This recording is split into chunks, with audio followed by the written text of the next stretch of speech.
It has been a very, very, very long time since I have done a book tag, but I'm so happy to start doing them again. Welcome or welcome back to Mr. Francy Read!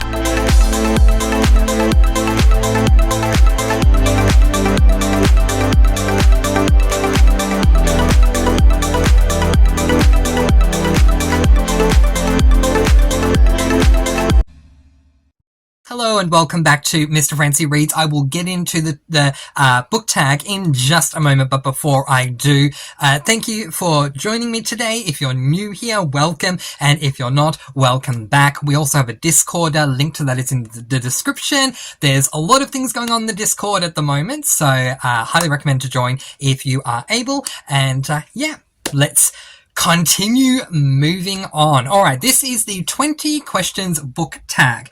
Now, I don't know who the original creator of this tag is, so I'm really, really sorry that I don't know, but I don't want to say the wrong name just in case. There are 20 questions about books. 20! So I'm guessing it's a short fire, spitfire round type thing. So let's jump right on in. I'm excited. That's general questions about books. Here we go. Question number 1. How many books are too many books in a series? Oh, this is not fair to Spitfire, so I'm just going to very quickly give my rationale. I think it depends on the genre and the series itself, because a cozy mystery series may have 30 books in it and people may think that that's normal for a cozy mystery series, whereas a fantasy series having 30 books in a series, you're probably going, hang on, what the heck? So it really does come down to different things, not just the genre, but different things. If I were to just think of a standard situation, what would work for me? I think, in a standard situation, if I exclude cozies, I'm going to say 5 is a good number. So I'll say 6 is too many. Question number 2. How do you feel about cliffhangers? Okay. Cliffhangers. I love cliffhangers. I love a cliffhanger if the cliffhanger is interesting, because it's not enough for me to say I love cliffhangers. There are some cliffhangers that I find either terrible, or that I find that I'm not interested in, or that I find the author's just doing it purely to entice you in book number 2 or 3 or whatever the next one is, but they don't need to. So here's what I'm going to say. Good cliffhangers, I love. Cassandra Clare with her Mortal Instruments series, every single book had an epilogue, and I loved that. But had she ended on a cliffhanger, I would have been fine with that. The Pretty Little Liars series, actually, I have to say I wasn't a big fan of the book series, but Sarah Shepard, who's the author of that series, did cliffhangers really, really, really well. You have to jump right into the next one. Caroline Peckham and Susan Valenti for the Zodiac Academy end on really massive cliffhangers as well that I love. So all in all, I'm a fan of cliffhangers, but they need to be with reason and not just placed there to drum up excitement for the next book. Question 3, hardback or paperback? It depends, again, on the situation. I can't give you a straightforward answer yet, but let me explain why. If I am ordering a book that is a favorite author to me, and by favorite author, there's probably 3 or 4 authors I have in that list, then I will automatically go for a hardcover. So I'm talking Brandon Sanderson, Phil Stamper, Amanda Flower. I don't think has hardcovers, or if she does, the cover looks worse than the paperback, in my opinion. So I would get hardcovers from her. But all in all, I do prefer a paperback. They are cheaper, and if the paperback and the hardback cover look the same, then I'm more than happy to get a paperback, especially because I go into my books blind and I don't know if I'm going to enjoy the book or not. And it's a massive risk to spend double, triple the amount, whatever it is, on a hardcover when you may DNF it a couple of pages in and you've spent all that money and wasted it. Okay, let's move on to question 4. Favorite book? Oh my gosh, are you serious? And now you want me to tell you my favorite book? Without thinking, my answer would be the same as it's been since March of 2020, which is Mistborn: The Final Empire. And yes, that was the first time I read it in March of 2020 by Brandon Sanderson. I love that book. If I were to give you another Brandon Sanderson, I would say Words of Radiance. It's tough for me to give you an overall favorite because I have favorites in all the different genres I read. I'm a very eclectic reader. I do not anymore read historical fiction. I used to, or literary fiction, and I'm not so taken in by westerns either, but otherwise everything else I'm open to read. And I think for me it's like favorite book by genre, which we have a favourites video coming out in December, so you'll see all those then. And I already did a favourites for the first half of the year video, so feel free and go and check that out as well. All right, question number 5. Least favourite book. Oh, I know it, and I need to find it. Let me pause because I need to find this. For those of you who enjoy just me being positive, skip this question because I've got some negative things to say. But for those who like when I get a bit emotional, here we go. So here it is. Let's do this quickly. I said I would never put this picture back up on the screen again, but here we go. We Are Totally Normal by Naomi Kanakia. Yeah, so many issues with this book. I honestly don't know where to begin. All I will say is that the basic premise in my mind of that book is that it's an LGBTIQ plus male something. And let me explain why. We follow a man by the name of Nandan who thinks it's going to be a good idea to become gay because being gay is in right now, and he would not only be able to climb the social ladder at school because of YA, but also he would be able to get close enough to the girls because they would trust him because he's gay, right? That they would allow him to... You know what I'm trying to say. Anyway, the book ends. Nandan did not learn a lesson. I never spoil endings, but I am with this one. Nandan never learnt a lesson at all throughout the entire book. And Naomi Kanakia said, this is a book dedicated to people who are exactly like Nandan. I hope you get to see yourself in his eyes. Are you kidding me? Question number 6. Love triangles, yes or no? Depends on the situation. Again, you know, had you asked me this in 2020 or 2021, I would have been very much yay, nay, on one side of the fence or the other. I've read so many books since then, and there is no straight answer for me. The majority of the time, if I am to lean a certain way, I would say I prefer not to deal with a love triangle. But I have to be honest, this is probably an unpopular opinion. I don't mind a love triangle if it's two people pining for the one perspective that we have in the book. So I know that's specific, but I actually don't mind that. Two people fighting over the perspective that we follow. Where if it's the perspective that we follow and someone else, in love with someone else, that annoys me. But anyway. Question number 7, the most recent book you just couldn't finish. I DNF'd a book this month, actually. Haven't DNF'd for a while, but it is, oh gosh, I'll grab it.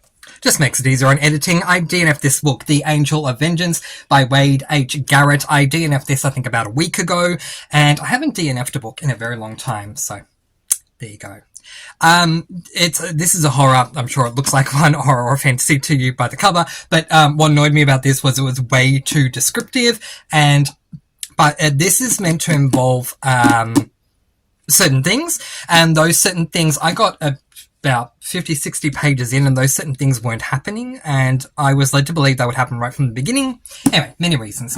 So that's the latest I DNF'd, but prior to that, it's been a while. Oh, I love how this is worded. A book you are currently reading. I totally get why they say that, because there are people out there, even today I hosted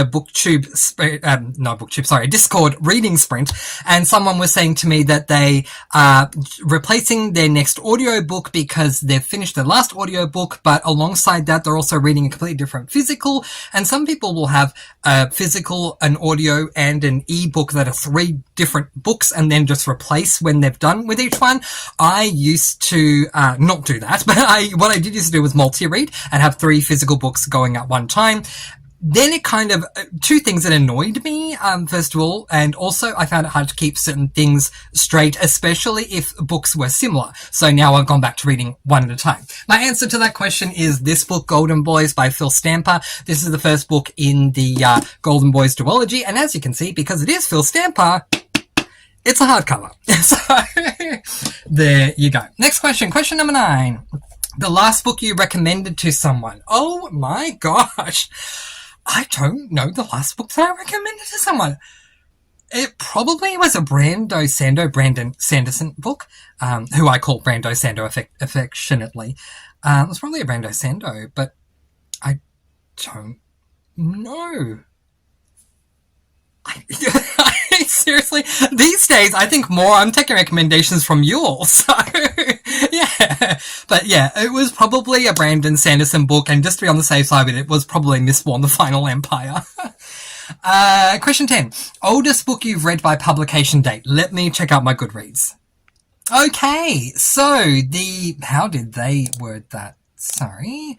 Oldest book you've read by publication date. The oldest book I read to publication date is The Beauty and the Beast by, this is the one name I have trouble with, Gabrielle Bardot Suzanne de Villeneuve? I'm going to check, hang on. This is my beautiful Minalima edition of The Beauty and the Beast, and the name is there. I don't know if you can see it or not. But yeah, really, really hard to read. Gabrielle Suzanne Bardot de Villeneuve.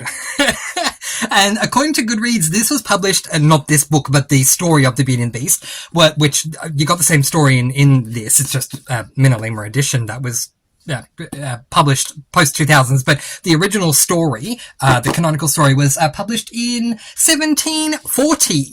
And I actually liked this book from what I remember. All right, we are halfway. Let's keep going. Question number 11 is newest book you've read by publication date. Okay, this is part 2 because I accidentally pressed stop on the camera. I've done that a couple of times. I just have to remember that unlike my old camera, where stop is not where it was on the other one, and where pause is not where it was on the other one. And so anyway, but sadly I can't answer this question because the way the graph is done on Goodreads, it is way too hard for me to find out which is the most recent book that I've read. That's the newest book I've read by publication date. Yeah, I really don't have a clue. I have not set out to read new releases for a while. Like, I haven't had any, I'm eagerly anticipating this or this. Aside from cozies, I will say that I used to eagerly anticipate all different genres. But now I have some cozies that I'm anticipating that are new this year, but I have not read them yet. So we'll move forward. Question number 12, favorite author. Okay, I mean, we've already gone there, and I can't separate, so I'm just going to say favorite male author of all time has to be Brandon Sanderson. Favorite female author of all time has to be Amanda Flower. Okay, question number 13. Buying or borrowing books. Okay, I'm going to give you my answer and then I will explain why. For me, I am not on the fence here. I am 100% in the buying section. Let me explain why. I don't have a lot of hobbies and interests that cost a lot of money outside of reading, so my fun entertainment budget goes on books.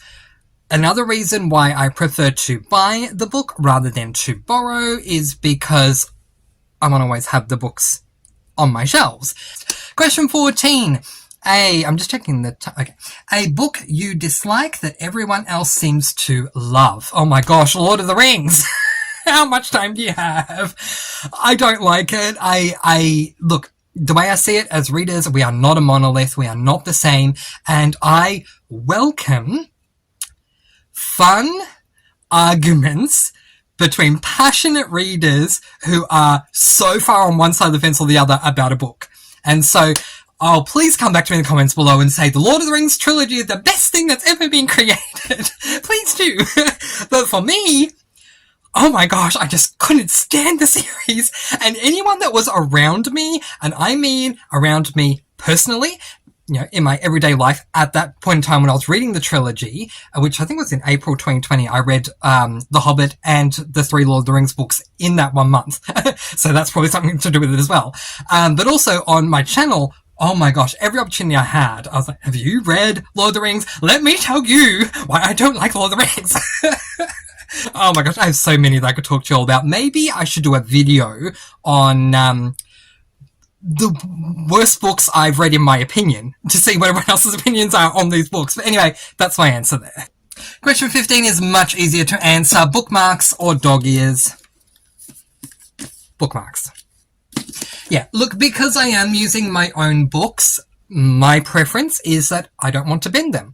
And also, I do unhaul books, many books twice a year, and I give them to my mother, who volunteers at a cancer hospital. The cancer hospital has a library. Half of the library is dedicated to selling books with money going back into the hospital, and the other half of the library is a lending library for the cancer patients. So I've always believed that books should receive a second chance at life. If I don't like it, let me give it to someone else who will. And if I can give a cancer patient a moment of whatever it may be, joy, happiness, laughter, or even a distraction to what they're going through by giving them these books, then yeah, I prefer to do so. My point, this is a long way to get there, but my point in all this is that there are many, many reasons why I choose not to dog ear, and that's just a personal preference. Question number 16. Again, I always said book number 16. What's going on with me today?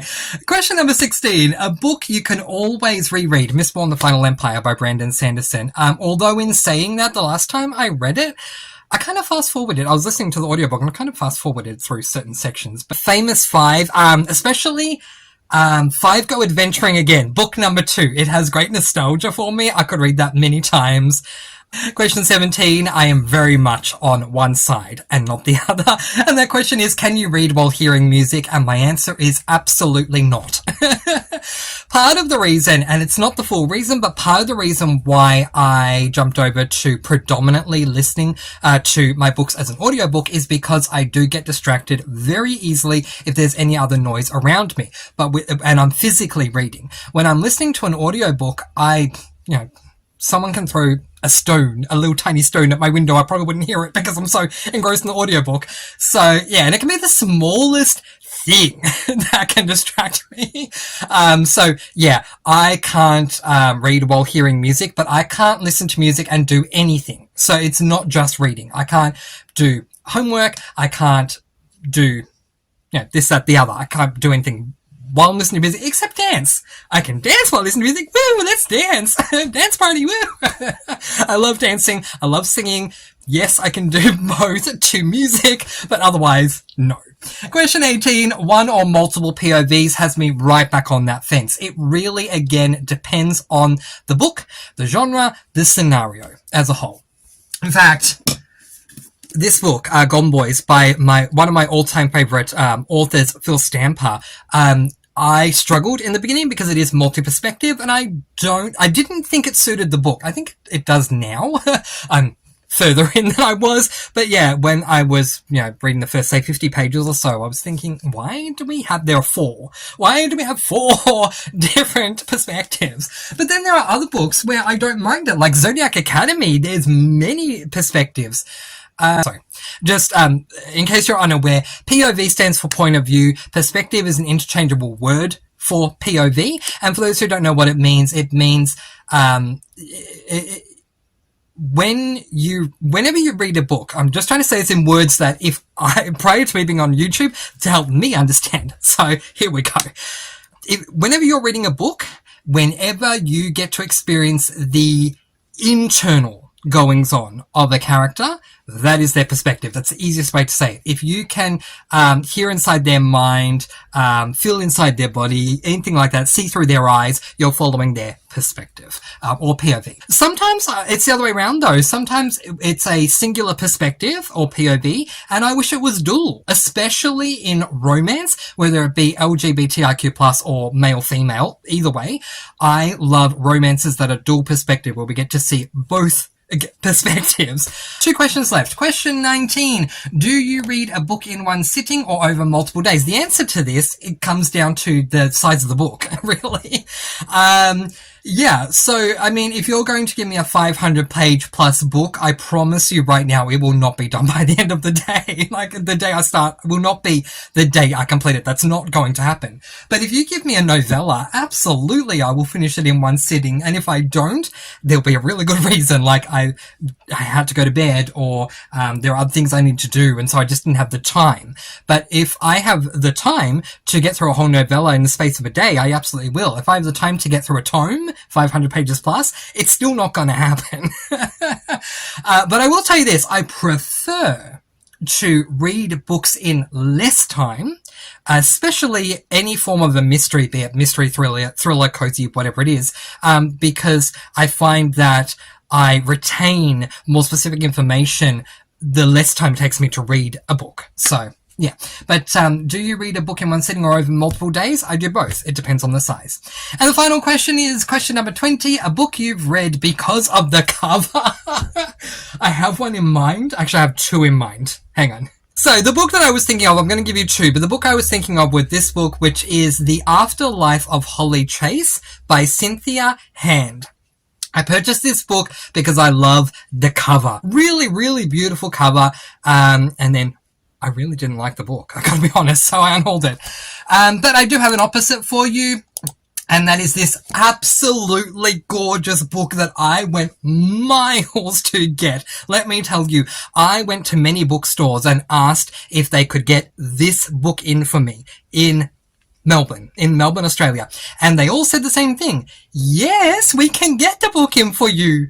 No, we can't get the edition you want. Eventually, I got it through Amazon, and thank goodness. The book is called The Lost Apothecary. How beautiful is this book? Oh, wow, that is so... Forgive me for using the word cool. I grew up using the word cool, and I still do, so forgive me. But that is so cool. So I'm just working out the a publishing company that created this gorgeous cover is Park Row Books, and they are located in Toronto, Ontario, in Canada. So it's not even a US publisher, it's a Canadian. Oh, Canada, I love you. There are so many Canadian shows that I love that I did not know were Canadian until I researched them. Oh, Canada. This is probably the most gorgeous book I've ever seen. And and I end up loving it too. Women across the city whisper of a mysterious figure named Nella, who sells well-disguised poisons to use against the oppressive men in their lives. I am not reading anymore. That's all you need to know. That's all I needed to know. It was so good. Those are the 20 questions for the 20 question book tag. Now, I may be asked who I tag. Okay, I'm just going to go through a list here, and if I don't mention your name, but you have a way to do this tag, I would love to see it. Please tag me in it so that I know you have. Alright, here we go. Murphy from BookTube channel Murphy Napier, Brandy reads, Storm reads, Lady Lovestead reads, Nikki's Books, the Sassy Library Fox, The Witchy Reader, which I believe is Johara, Books and Jams, Horror Sickness, Lizzie Faye Loves Books, Haley in Bookland, Gavin Reads It All, The Book Leo. I'm recommending way too many already. Hannah G. Will end with Angel Reads and Books with Bonnie. Okay, that's more than enough. If I did not mention you, it just means if I'm subscribed to you that I didn't get to in the list. And if you have a BookTube channel and I'm not subscribed to you, I would love to be. Please, please, please make me aware. Leave a comment saying, Miss Francy, please subscribe to me, and I will. You can never have too many booktubers that you follow, in my opinion. Alright, that is where I am going to leave it. I'm going to let you all go with peace, blessings, and so much love. Please do be kind and love one another, and spread your sparkling energy all throughout the world. And until next time, happy reading. Bye, everyone!